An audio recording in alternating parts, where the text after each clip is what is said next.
Okay, Russ, your host back again. I have made John your co-host. Thank you. You're welcome. Hi, John. Hello, how are you? Good. Where are you hailing from today? I'm from Pakistan. Very good. Hi, John. Good to have you with us. Must be early there. No, it's night here. It's about 12:30 p.m.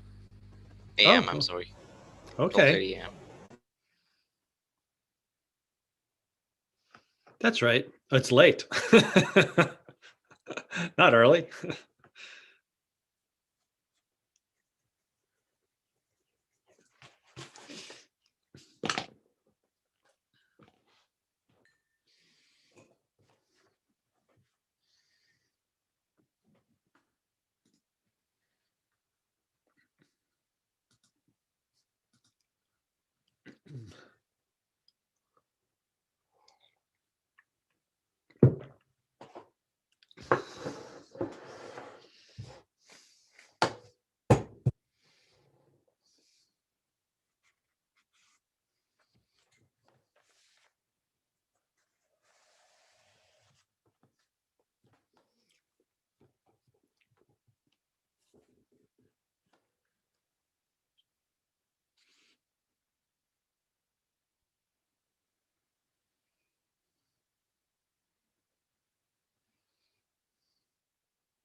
Hi, Russ.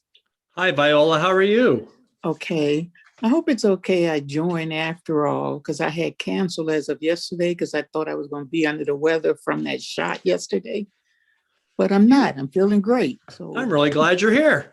Oh, okay then. Thank you. No need to apologize. We have plenty of room in this class today. So Okay. Yeah, you hear so many stories about people who were under the weather from their second shot. So I was just trying to be, a little cautious and not wait till the last minute. But all I got is a little of a sore arm, and that's it.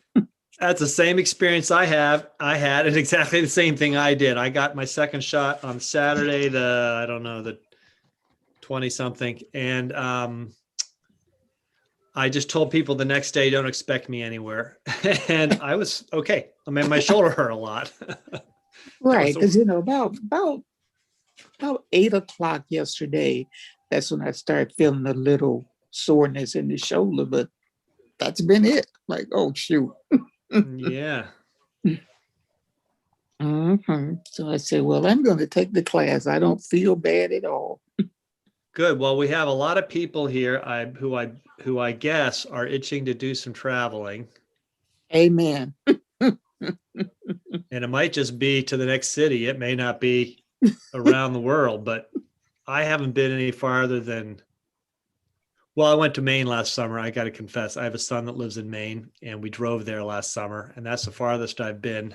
And I'm actually going to make a plane reservation in June to fly there with my wife. We're going to help him and his wife in the move. And they have a little guy who's like a year old, and we're going to look after him. Oh, that'd be nice. I know. I'm looking forward to it. We haven't seen him now in about 9 months. So, that'd be great. Big. He is. Well, I'll tell you an interesting thing about him. He's not real big, but boy, is he active. And my son is got his work cut out for him, and that's okay. Yes, I have a 3-year-old grandson, and he has too much energy for me. Too much.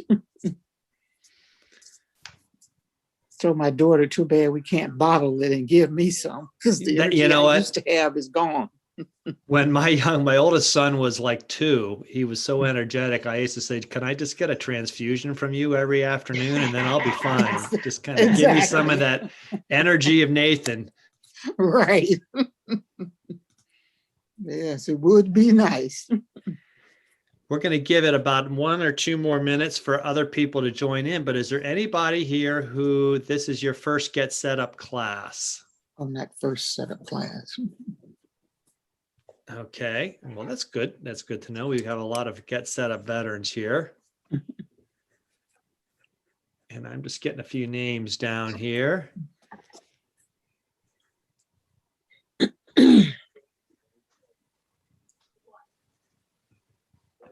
And I want to welcome you all. Some of you, I believe, have been in some of the travel classes I've done. We're doing a Lynn, I know you are. We are in. I've seen you in the Rick Steves evenings, and we have that going for 2 more weeks. That'll end the end of April, and it's been fun. We've had lots of participation in those classes. We've had 30 or 40 people sometimes. It's been really nice. And you'll see, I'll show you, we have one coming up tonight. Tonight, we're going to do more island hopping. This one's in the Isles of Scotland. And that's actually a place I've been. Welcome, Marie and John. MB Cecila, I see. Cecila.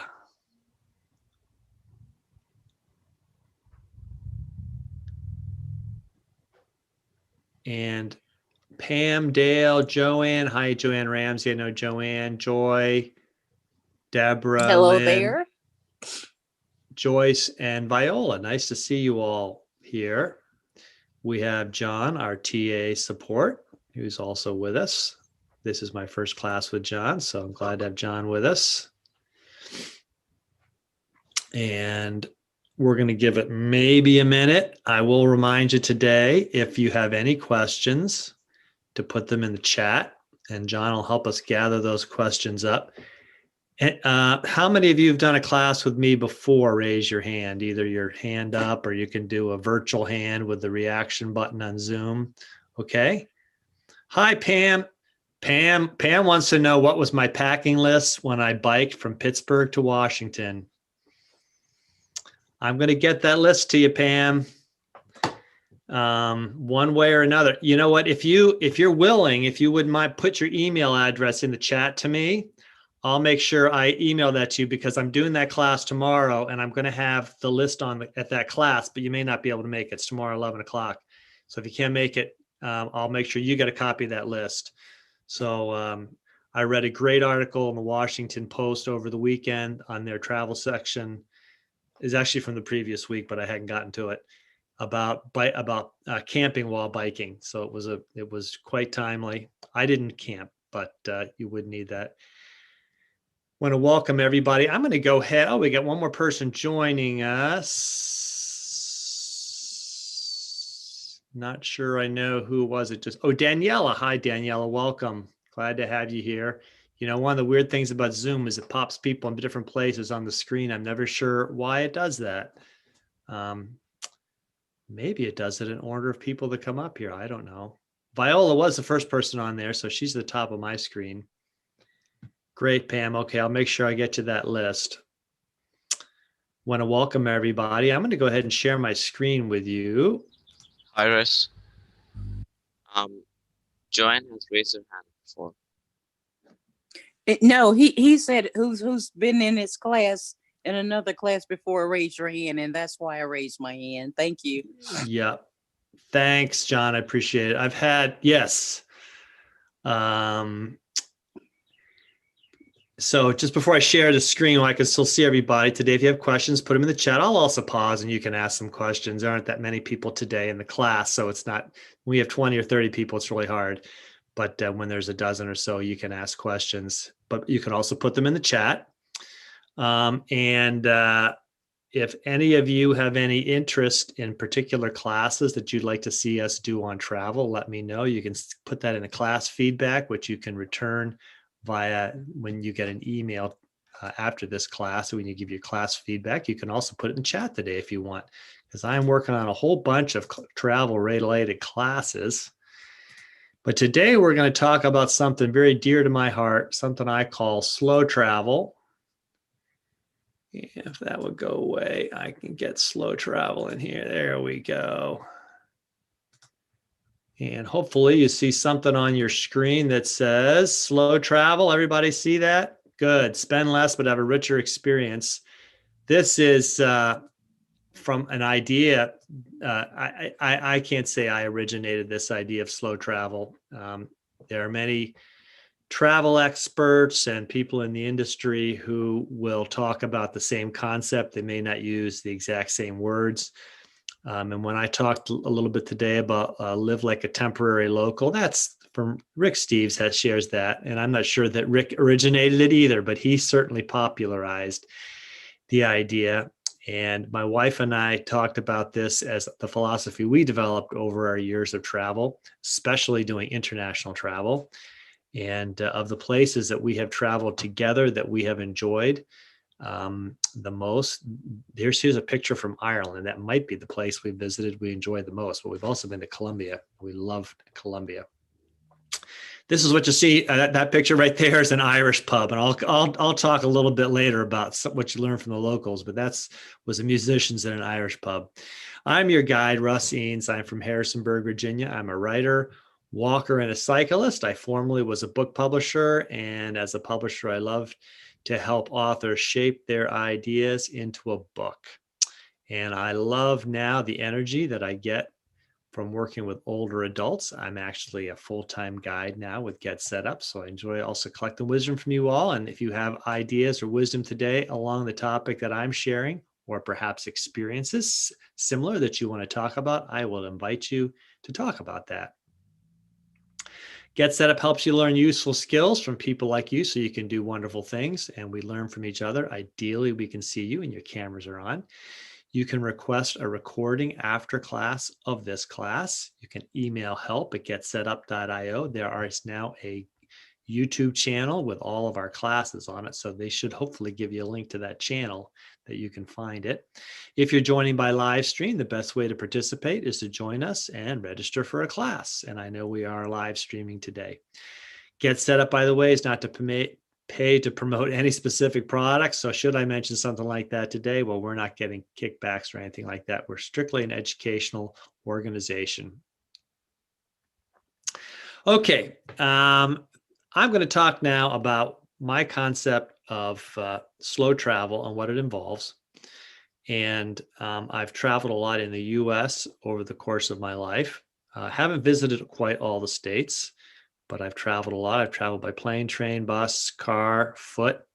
But I've especially enjoyed in the last 10 to 12 years about 16 trips abroad, a couple times to Colombia, the rest of the times to Europe. And I've been to Canada a lot, but I don't really consider Canada to be abroad myself because the Canadian culture is so much like the US. I mostly travel to Canada for work. But these ideas my wife and I gathered from some of our journeys to Europe, especially where we've gone sometimes for weeks on end. And what we've learned, number one, is we like to live like a local now when we travel. Early days of our travel, we would rent a car or something and go spend a day or two and kind of tour around. That was fun. Nothing the matter with that. But after we did that more and more, we said, I think I would prefer to go stay in one place and maybe travel a bit out from there, but learn what that community is like. So actually this picture right here is from a place we stayed on the coast in Scotland. This was actually across the Firth of Forth from Edinburgh. We could see the lights of Edinburgh in the evenings. And so the first thing we've learned to do is we like to rent an apartment or a room. And it could be a room in a home where we can make our own meals, which is one of those things we like to do, live like a local. And we shop in the local grocery store or the local market. We love to see, what is it like when you go into a French grocery store or a Swiss grocery store? What are the special foods? What are the foods that they take for granted that seem special to us? When you're going to a grocery store in certain regions of France, they'll have cheese dirt cheap that costs a lot in this country because that's where that cheese originates. But we really like to understand the cuisine and the culture of a place. And so we like to go in their stores and make our own meals. So we always look for a place that has cooking facilities, hopefully a small kitchen.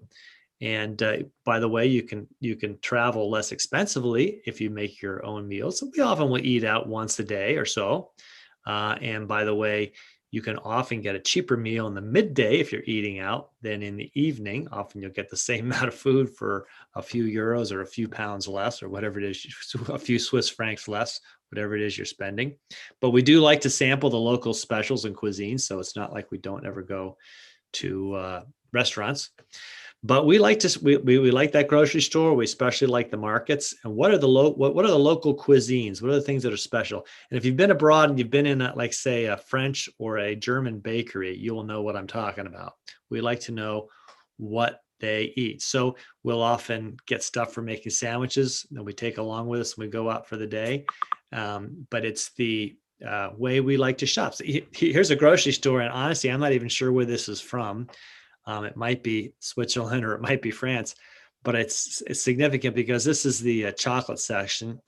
And my wife will tell you that chocolate is one of the 7 major food groups or 4 major food groups. It's at the top of the food pyramid for her. And she loves to see how cheap chocolate is when she shops overseas. This might even be in Aldi's. Now we have Aldi's here in the US. You go to an Aldi's in Europe and it'll have a lot of the same stuff, but it'll also have a lot of different stuff, but they'll have a lot of chocolate. We like to know, we like to get to know the locals and go where they go. So one advantage of staying in a guest room in a house is that you can have a host, and the host can tell you, where the good places are to go hang out with locals. What are the good sites to see? And so when I showed you that picture the first time where we stayed in Scotland, we noticed when we were from the window of the house, we could see across to Edinburgh. And we noticed this island in the middle of the Firth of Forth.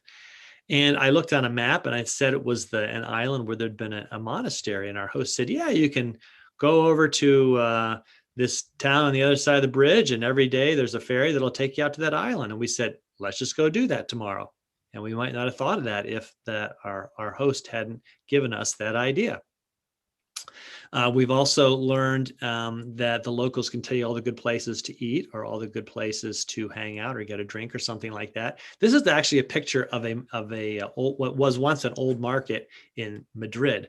And my wife and I spent 6 weeks in Spain in 2018. I walked the Camino de Santiago. My wife joined me the last 10 days that I was there.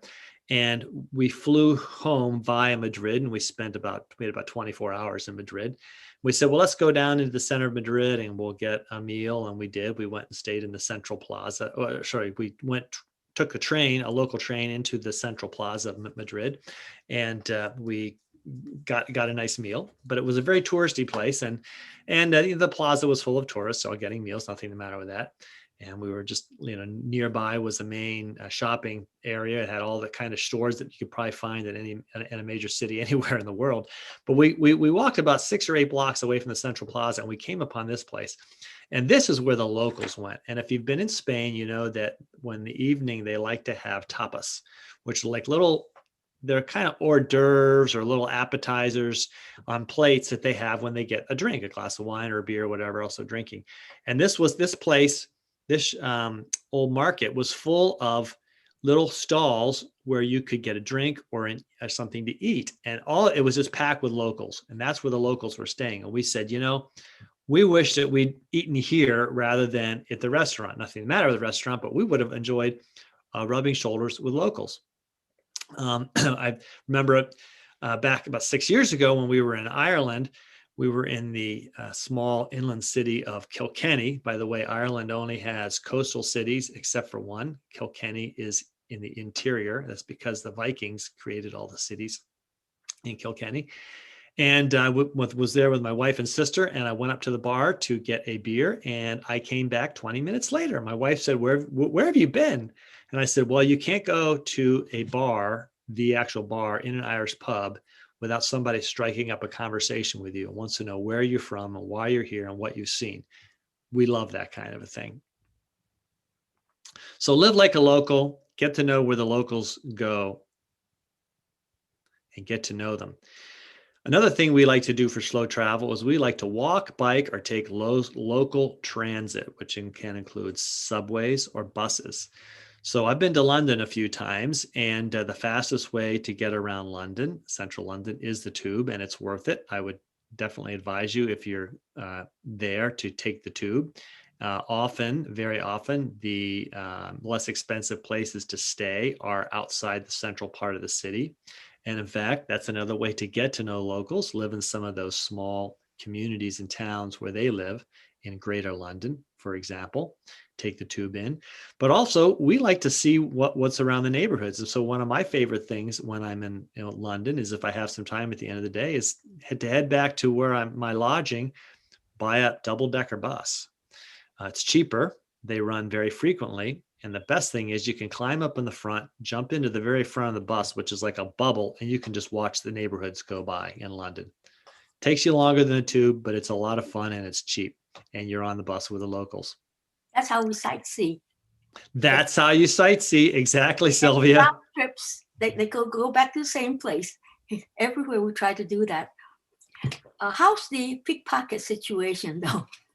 Sometimes you can look like a local, but sometimes they can still pick you out. They usually can. It's hard not to stand out as a tourist. And we'll be doing a class in a few weeks called How to Travel Safely. And there are some tricks to keep hold of your things so that the pickpockets don't. For example, I always travel in pants that have an interior zip pocket. Makes it really hard for someone to get into that pocket to get at my wallet. So that's. I found a hand in his pocket, and we were a big group together. They still had the audacity to do that. That was. Yeah. I was thinking if there was some way to put a mouse trap in the pocket.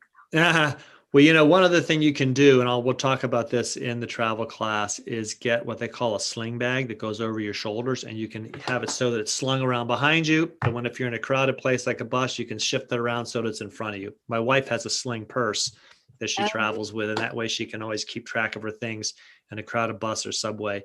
And you are totally right. There are pickpockets in every major city.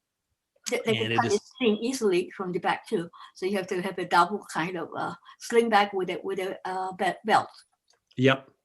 One thing that's true in Europe, for example, is local transit goes everywhere, including into the rural areas. And I'll talk about that in a minute. But here's a local train in York that you can take out from one city to the next. And my wife and I went and spent a week in York. In fact, I'll be talking about a city tour I took in York next Friday. That class will be advertised about how to take a free city tour. And we stayed in York for a week. This is one of the examples where we stayed. We were 2 weeks in Scotland and the UK. We spent a week in Edinburgh or near Edinburgh, and we spent a week in York. And we just went out to various places near there with local transit. We went to Durham by train, and we went to the coast by bus, and we went across Yorkshire Dales on a bus, and that was a lot of fun. Often in Europe, and not just Europe, but especially in Europe, many buses run into rural areas. And when I was in the UK in 2012 with my youngest son, we went up. This is the first time we went to York, and we decided to go hike Hadrian's Wall. And that's a little bit ways north of York. So we took a train to Newcastle. We took another train to a place called Haltwhistle. And then we took a local bus out into the countryside, took us out to Hadrian's Wall. Very uncommon in the US. In fact, around where I live, I don't think you could get a bus into a rural area. But in Europe, that's very common. Also in 2016, my wife and I were in Frankfurt. I went there for work once a year. And we decided to go to tour a winery in a town about 30 miles away. And we took a train out to another town, and then we caught a local bus out into the countryside where we went to that old monastery. It was a vineyard in an old winery in an old monastery, and the bus went out there, and that's just a lot of fun. It's cheaper. And you don't have to rent a car, and especially if you're in a country where they drive on the other side of the road, like Ireland or the UK, it can be a little daunting to get into a car and to drive on the other side and go through the roundabouts. So local transit's a way to do it, and you get to do sightseeing. You can just relax and look at the scenery as it goes by.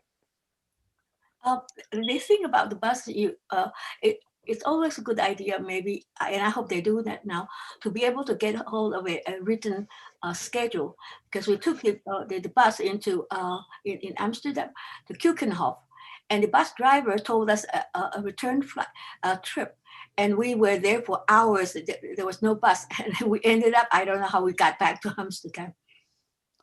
Well, and you can find these bus schedules online nowadays. Another top 10 class, I'll do a class called Top 10 Travel Tips. And one of them will be research ahead of time where to find the local transit information, because you can find all this online ahead of time. And often the schedules are listed per day of the week. So you can find out when the local buses are running. Another aspect of slow travel that I enjoy is learning the local market days in cities or towns. This is a picture of the market in Mainz, Germany, which is on the Rhine River. And I went to Frankfurt 3 times for work a few years ago. I used to go to the Frankfurt Book Fair. And Mainz is a city about 15 miles, 20 miles away from Frankfurt. And it's a great old city with a fabulous cathedral. But one thing I did in researching it was I found out that every Tuesday is their market day. And the Central Plaza, which is huge, is filled with local markets. With local vendors selling all sorts of foods and wines. There are also some crafts, but it's mostly foods and things to drink. And I love just wandering up and down and seeing what kind of things were for sale. We've also been to these local markets and picked up very useful things, some local handicrafts or things we've brought back as gifts. But I love to just tour the local market and see this is how they shop. And sometimes there's more than one market day, but typically there's often just one, but it's huge. And it's a great experience to be like a local. And these are all locals walking around these markets. This was in Mainz. I forget what they were. This stall right here was selling fruit of various kinds. But because it's part of the wine region of Germany, there were lots of stalls selling bottles of wine, even cases of wine. So learn the local market days when you're traveling. You can learn that ahead of time. That'll be one of my top 10 tips, is to learn the local market days. Another tip is about slow travel is to take a city tour. They're often free. And this is our tour guide in York, the place I mentioned that we went to. And I'll be talking about the tour we took in York and what I learned about the city of York, which is a unique city in England. And I think our tour guide, this is the portcullis at one of the city gates. There are still 4, 5, 6 of the original city gates are still standing. In fact, the wall that goes around most of York is still standing, and you can walk around it for free. And so we found out that because we were staying with a local, we were in a large house that had about 6 guest rooms, and it was an Airbnb, and the host he lives in 2 rooms up in the top, and he let out the other 4 rooms to guests, and we had guests from all around the world. And when we were talking to him the first evening we got there, he said, if you go down to such and such a place tomorrow at noon or 11, I forget what time it was, he said, there's a free tour that starts. It's a long tour. It's about a 2-hour tour. And we loved it. He took us all over York, showed us really old parts of York, because the Romans had actually established York before 2,000 years ago. And then the Vikings came in and they called it Jorvis, which is where York comes from. They had established their city where the Romans had abandoned it. Showed us the old Roman ruins, but things we would never have learned about York, we learned from this tour guide. And we could have gotten a book, but it was really nice just having him describe some things. I think here he's telling us a story of something like, in York, if a Scotsman shows up at the city gates and he's armed, this is still in English law that the mayor is allowed to kill him or something like that. It was these fun little odd things that you wouldn't find out from anyone but a tour guide. But it was just a lot of fun. We did the same thing. We liked it so much that when we went to Munich that fall, we decided to find out if there was a local tour. And sure enough, there was a free local tour that was about 3 hours long, took us explain a lot of the great history of Munich. And again, I'll be telling about this in a class. And from the local tour guide, we often then leave a tip for the guide, whatever we feel like leaving. I think we probably gave the guy 5 or 10 pounds for his time. And this is a tour group of about 15 or 20 people. So it's nice if everybody leaves him a tip, but it was not required. So look for the local city tour and slow down. Another aspect of slow travel that I like is to learn about the local history. And so I talked about those free city tours, which do talk a lot about the history, but then also when you're there, find out, are there other tours that will tell you about the history, because it means a lot to the people that you've learned their history. This is in Ireland, you may have guessed by the flag. And we went there in 2016, spent about 3 full days in Dublin, which is absolutely delightful capital city, if you've never been there. And my sister had read up and she said, they give a tour. I think it might have cost €5 or something like that, but it might have been free. I don't remember, at Kilmainham. And she said, apparently, if you want to really understand the Irish people and their passion and their independence in the history, you need to go to Kilmainham jail, Kilmainham prison. And so we went out there, and actually right where we're standing is a tour guide was showing us, this is a spot where they had executed the rebels from the Irish uprising in the Easter uprising in 1916. So there had been an attempt to gain independence and make Ireland a free state in 1916, right in the middle of the First World War. And the leaders were captured, rounded up, and executed in the prison. And it was a devastating thing to the Irish. In fact, the execution of the ringleaders turned the people against the British. Now, the locals had not been too enthusiastic necessarily about the uprising, but after they executed the ringleaders, that was kind of the last straw, apparently. So we took some time and we went out to Kilmainham prison and toured through the prison, which looks kind of like it did 100 years ago, and listened to a long impassioned story from our tour guide, who then explained to us all about the history of Ireland and Irish independence. So I would say, if you want to learn, travel slowly, learn the history of the place that you've gone to. Someone asked me, did I kiss the Blarney Stone? We did not go to where the Blarney Stone is that time. However, perhaps another time. I wouldn't mind going to the place where St. Patrick went to the top of a mountain, and you can do a pilgrimage to the top of the mountain. One of my last tips for traveling slowly is to give yourself enough time and remember that you can't do it all. One of the things that my wife and I love to do, one of our favorite things when we're traveling abroad, is to stop in the afternoon and have a little snack or meal or drink. And when I'm in England or Scotland or Ireland, the best thing is the afternoon tea break. And this is actually from a day I was hiking. And what's nice is that when you're hiking or walking from town to town in England, there's never a village far away. And that village always has a little cafe or pub or something that serves tea in the afternoon. You can get scones. And that's my favorite refresher in the afternoon, is to stop and have some tea and scones.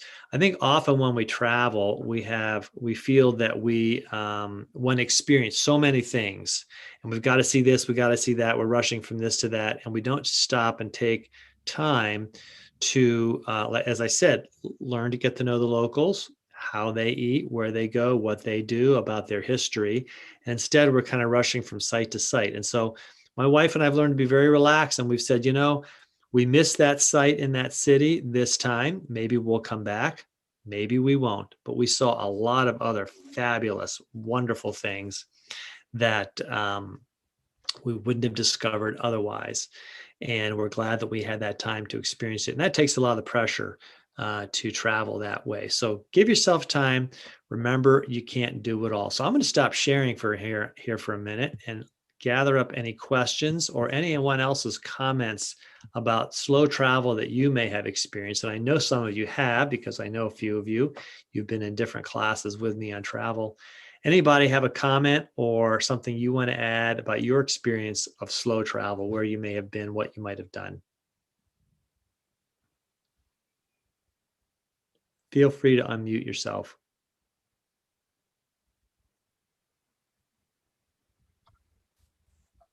Hi, this is Joy. Is there still a book? Many years ago, in the 60s, I traveled to Europe on $5 a day. I'm sure it couldn't be that low anymore, but do they have anything similar to that now, where we stayed in people's homes at rooms they made available and they would bring us breakfast? Is there anything similar to that now? I believe there is. I'm going to be doing a series on what I'm calling sort of alternative travel. A lot of that includes different places to stay. So there are home exchanges that you can experience, or there's things like Workaway, where you can go and stay somewhere for maybe 2 weeks or a month and actually work half a day for someone, maybe in a B&B, maybe on a dairy farm or something. I'm just giving some examples. I work half a day, and the other half a day, you can do whatever you want, and you get all your room and board paid for free. You know, when I walked the Camino de Santiago in 2018, I think I lived on 35 euros a day, which is about $40. So actually, that's not, in terms of inflation, you know, that's about $5 a day and $1970. My wife and I have this philosophy that we'd rather travel slow, spend less, and do it more often. I was in a meeting I was at a meal with someone one evening, a banquet, and this was maybe 5 or 6, 7 years ago. And he was telling me about an upcoming trip he was getting ready to make. And he found out that I'd been to Europe several times. He says, wow, that's really great. I'm going next year for the first time.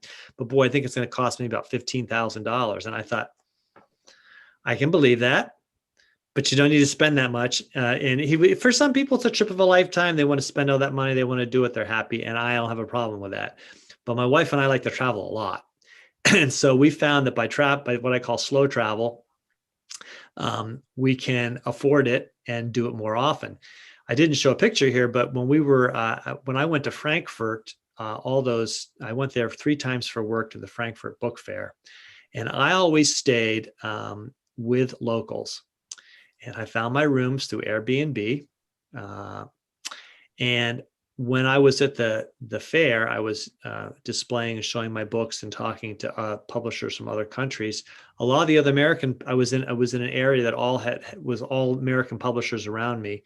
And a lot of them were staying in a suburb about 10 miles outside of Frankfurt. And they were all staying together in the same hotel. And they went and they had meals together every evening and breakfast every morning. And then they were at the fair all day. And they were there for a week. And basically what they saw was the hotel and the fair hall and the train in between and a bunch of Americans. And I said, I'm not going to do it that way. I mean, I had been invited to that hotel. I said, I'm not going to do it that way. I looked at Airbnb and I looked for a room in a home that was near a subway stop that I knew I could get on and off easily. And it was probably about 3 miles or 4 miles away from the fair. And so I had to take a couple different subways to get there. But I fixed my own foods. I went in the grocery store, made my own breakfast, packed my own lunch. But I spent a lot of time talking with my host. And I just so much preferred traveling that way. And it was so much less expensive.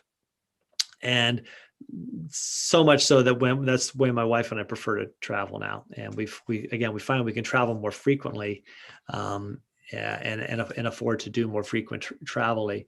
Let's see. Pam Penny's she says, when she slow traveled to New York City, stayed with your uncle for a week. I now have no desire to be a tourist when I travel. That's not necessarily good, but it was so much more enjoyable to me. I assume you mean it was better to look like a tourist in New York. And I agree with you. It just really changed the whole experience of travel to me. It just meant so much more to feel like a local, I guess. So it just changed my whole concept of how to travel. I don't know. Yep. That's great, because New York's not a cheap place to stay necessarily. Exactly. Well, that's the other thing. It's like I'll never want to go spend money to travel again because I stay there for free.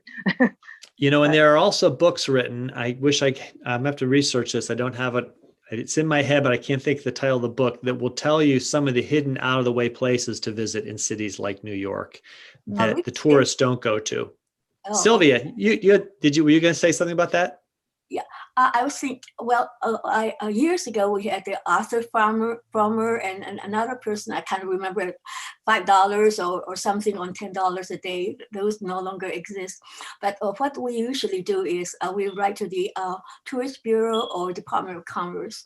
But this needs preparation beforehand because safety is a concern, especially nowadays. We'll get the official information from them first, and then go to the locals. And then there were, I think there still are B&B guides, and they, Maxa, Rudy Maxa on TV has a series, but he usually stays in the 5-star hotels. So that's one way. Rick Steves' online travel logs, mostly about Europe. And now there's Joseph Rosendo. His is not as historic as that there are a lot of travel logs on TV right now, and that's how I travel after the pandemic. But the B&B, now I'm wondering, in Germany and in Switzerland, they are so clean, and sometimes it's just in somebody's attic, but you have a tremendous view. And but now I'm wondering, I guess after seeing Psycho, what if the host is really not a safe place and you're the only B&B guest there? I get a little concerned now. I don't know. I don't know if anybody has any answer to that. But there's a lot of travel. And what is great is another train travel. I think they call it something railways. They're hour-long travel logs, and you get to see what you're going through before you even get there. And I like those. Switzerland has a lot, and I would like to take that. And I think it's still one of the safest places to go to. There being a neutral, but again, it's like New York. Switzerland is pretty expensive. It is, but you can actually find affordable places and things to do in Switzerland. My wife and I stayed at a guest apartment in Switzerland for a week. We were actually in one of those attics, and that sounds dirty. No, I mean, it was just a couple of rooms that were clean. They were very clean. It was just built out of what had been the attic of the house. So very nice guest rooms, and had a small refrigerator and a place to cook in it. But also it had a view of the Eiger Front, which is one of the most dramatic views in Switzerland of the Monk Jungfrau and Eiger. And that was right out our window from the guest house where we stayed. So I think we spent $400 for a week there, which was dirt cheap.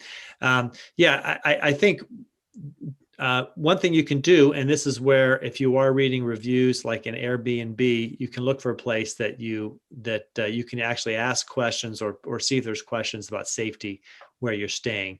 And so that can be a help to know if you're staying in a safe place. Anybody else have any experience about slow travel?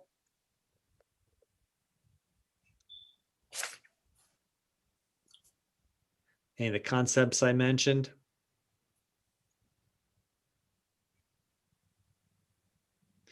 I will mention one more thing about is that Pam? Yeah, I was going to say Pam. A good tip I always do or follow of my own is I go to the community library. I always try to find the community library for where I'm staying because that is the local way to, you see the locals there, you see what books they carry, you can find local history, and it feels very authentic. So and they always give you a lot of local information. Yes. I have a little tale to tell about being in this country and taking local travel. A friend and I were traveling in Utah, and we were outside of the big town. We were in a town called Sandy, and we wanted to go down to the Mormon Tabernacle Square and view it. And so we got on a bus, and I can't remember how it became known that we were from Michigan and we were traveling, and we wanted to see the sights. As we're traveling along, different people would shout out, "Hey, Michigan ladies, this is where this happened. Hey, Michigan ladies, this is where this happened." And this was just on a local transit bus. These were people going to work or whatever, they were shopping, whatever. But they just kept us entertained by showing us all the sights from Sandy down to the Tabernacle Square. So you never know when you're traveling on local transit.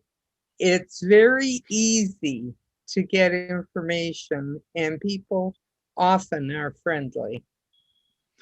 They are, and I have a story. And if when I was telling, I don't think the class is this week, but last week I told about walking in Italy, the Via di Francesco, and my wife and I had just come over a mountain. It was our hardest day of trekking. We had to kind of go through a mountain pass, and we came down into a place called Monteluco, which is a monastery about 3 miles outside of Spoleto. And we knew we still had an hour of walking. And we knew that the route into the city across the viaduct was closed because the viaduct had been shut down after an earthquake. They weren't sure it was safe to walk on. And it was getting late, and we checked to see if there was a bus, and there was a bus coming in about an hour and a half, but we were tired and we were thirsty, and we just wanted to get into Spoleto. So we were contemplating walking, and a local just, stopped and asked us where we were going, chatted us up. And then, but she didn't speak English. She only spoke Italian. So I say chatted us up. She was trying to chat us up. And then a man in a car heard us speaking English. And he stopped the car, stuck his head out the window, spoke to us in English, said, "Where are you going?" And we said, "Well, we've started over the mountain there. We're trying to get into Spoleto, and we're checking the bus." He says, "I'll give you a ride." And we said, "Sure, we'll take a ride with you." I mean, he was there with his wife and his little boy. But he stopped the car first. He said, "Let me show you around this place first." And he walked us all around, and he showed us the great views that you could see from the area, because we were probably a little more anxious about getting to our destination than we were in taking in the scenery. And then he took us in a car into Spoleto and dropped us right off at our guest, as close to our guest apartment as we could get. So, the locals will help you out more than you think. And I think it's, for the most part, it's wise to be more trusting than fearful. Yes, of other I local agree. people. That exact thing happened to us. My husband and I, for the first time, we didn't drive. We took the train or something to visit the place where the late President Kennedy had appeared, and he was very popular. And there's somebody from, as we were walking out, we were sort of talking to ourselves, and a man from the embassy drove by and asked us where we wanted to go, and he took us right to the Habanov, the train station. That was totally unexpected. But and in Germany, I'd like to add a comment. If anybody's going there, the easiest way to get transportation is to live near the railroad. Oftentimes in cities, the areas around the railroad, are not too safe. But in Germany, most of it is safe. And from there, you can go to a lot of places because you have the railroad right there. And their cars are so on time. If you are early, like 2 minutes, we almost got into the wrong train because we were, like in America, we were trying to get on, to make sure, but they arrive at the exact time and leave at the exact time.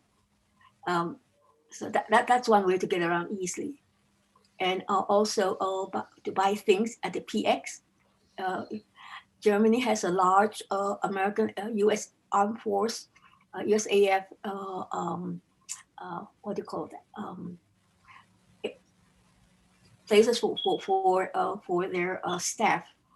And that's why they also have the PX. And American citizens can go there. Yes. Thanks. I've got some great comments here. I'm noticing the chat from Deborah, and she says she stayed at hostels on a number of cities in the US and Canada. So have I, and they are inexpensive, very clean and good places to get to know people. When I biked across the UK in 2018, 1,000 miles from one end of the UK to the other, and stayed a number of nights in hostels, and they were fabulous. And and hostels usually have cooking facilities. And if you're traveling with a partner, you can often get a private guest room in a hostel, and that's also a good way to stay. I've never had any problems myself staying in hostels. And she also mentions Rhodes Scholars. We're going to do an evening of talking about Rhodes Scholars coming up soon, Deborah. So keep an eye out for that one, because we want to hear experiences like yours about Rhodes Scholars. And Deborah also talks about having mobility impairments, and if she travels somewhere where she has to do a lot of walking, she gets a mobility scooter, and then she meets a lot of people rolling down the sidewalk. That's excellent. That's really fabulous. I actually have someone coming on in a few weeks who will talk about mobility impairments and travel. A woman will be a special evening with her. I'm sorry, I'm not recalling her name right this second, but she's going to be with us in May. And she's written books about local walks in Massachusetts that you can take. So yes, again, just one more thing about slow travel. When I stayed in Frankfurt, and I was there 3 different times, I always stayed in the same neighborhood. I got to stay with the same guy twice to go to the book fair. The last time I was there, the last day, I decided I was going to walk into the center city instead of taking the subway. It was about 2 miles. And I loved walking through and enjoying all of the older neighborhoods of Frankfurt, something that I wouldn't have seen any other way. They also have a surface trolley, and I could take that through some of the neighborhoods. So it's just fun to learn and see how the locals live, what their culture is like, their cuisine, their history. And then you feel like you've come back immersed and you've really learned something. You usually actually come back very refreshed and inspired by your trip. We have a couple more minutes. Any more comments about any of your experiences with slow travel?